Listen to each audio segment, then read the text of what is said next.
So these days, a lot of folk didn't remember me so well, like, but for example, for the last 5 years I've been going up the bus depot most days.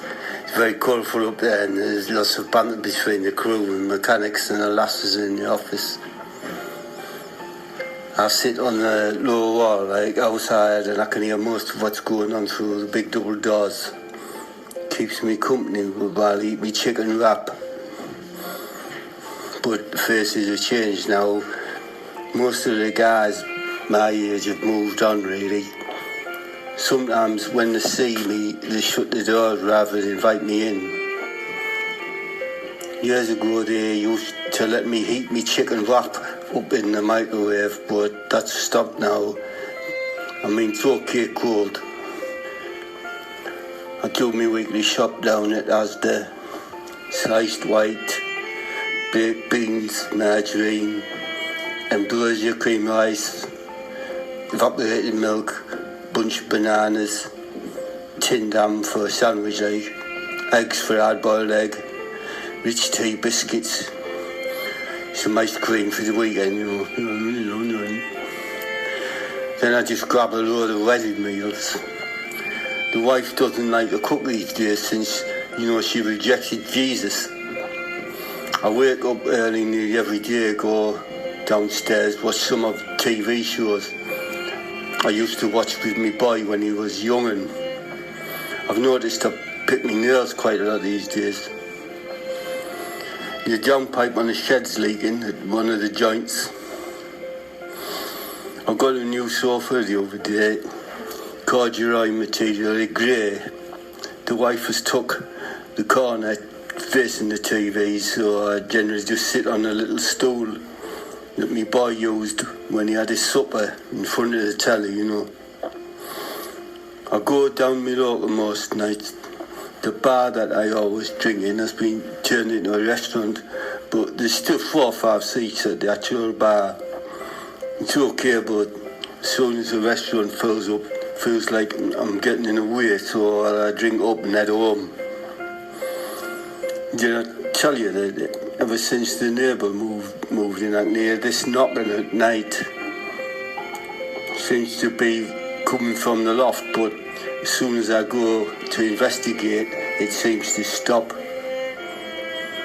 You know that pub I mentioned, like, my boy had his first drink in that pub. I haven't seen him now for about 5 months, but he always phones his mum on Sundays, and I get to say hello, at the end of the call. That's it, really.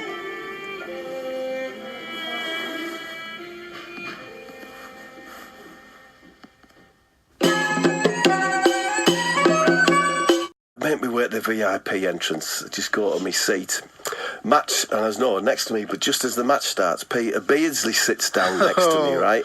Yeah. I say, oh, all right, Peter. He says, John, I was standing at the swells on the living room carpet when I noticed the terrible smell coming from the floor. It was like a mixture of John and me, and like the juice you get from tin of sandwich sardines, I said, I try to change the subject. I said, do you think you got a chance today and that?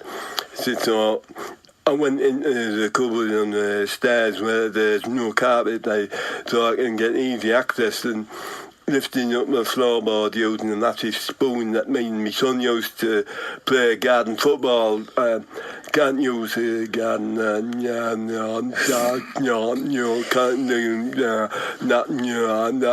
use the garden, not much now, because the Albanian fella next door's always cooking carp, and I had a very long, thin purple vegetable that stinks to high heaven. Oh, fuck this. I say, hey, 2-1 United, I reckon. Doesn't switch, doesn't, bring him out of it, though. Anyway, I shone the torch down in the underneath area and put my nose down to have a look, but I couldn't see anything. But an old exercise book from my son's school,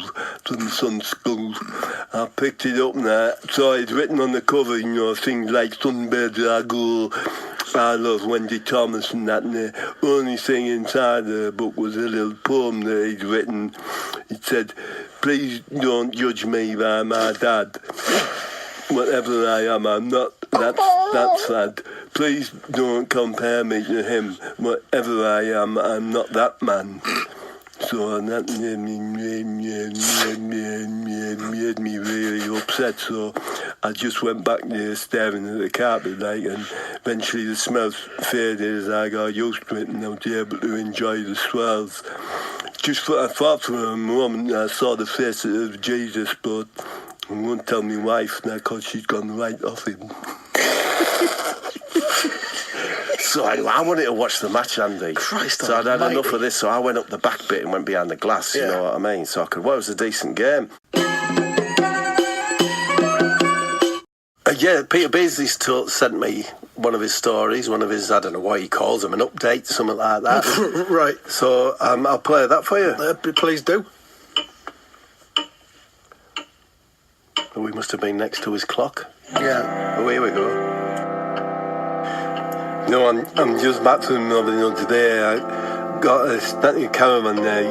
It used to be lovely, but the site has got a lot of welfare benefit people on it now, and they don't really look after their rigs.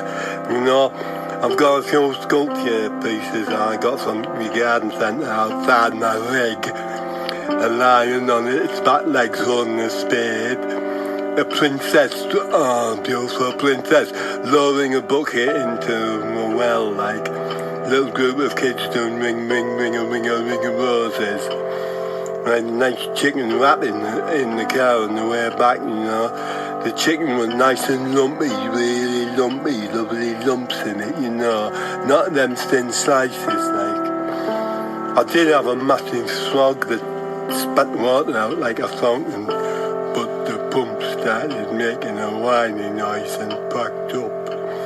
The pipes are rusted and the plaster's cracked, like, so I've put a little wedge on the frog's chin and stop its head dropping off, you know. Dog dirt. When my son-in-law was a lad, like, he used to stay overnight in the caravan, you know, and we'd do a bit of fishing together. Catching odd mackerel, whiting, fucking cod, you know. If we got a decent cod, we'd boil it up and some spuds in the caravan.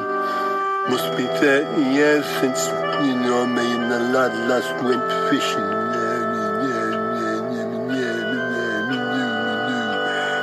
The knocking in my loft where it really was last night, I took a torch up and a banana to investigate it, but stopped as soon as I got to the top of the ladder. I did notice light coming through some tiny gaps in the party wall on the Albanian fella's side, so I filled those over with some banana skin. I didn't bother trying to get back to sleep. He took me torch out in the garden and had a look about. I was looking behind the shed and I noticed two little white cricket stumps that were from when I used to play cricket with me lad. I used to let him get me out and you encourage him, like they encourage him. I also noticed some disturbed earth, so I had a dig at it and found the wife's Bible, like, you know. She'd wrapped it in barbed wire and took a dump on it. She'd really is pretty fervent about rejecting Jesus, like, you know. My son phoned last week, the wife got the phone first, but never mind, you know. At the end of the call, I got a few minutes to talk to him, you know. I told him I was going to the caravan, but he just said he didn't meet nothing but the place. And go now, and the wife wants a hard-boiled egg, so I'm popping out after I'm tidied up after the wife's eggs, going to bath and weed oil, you know.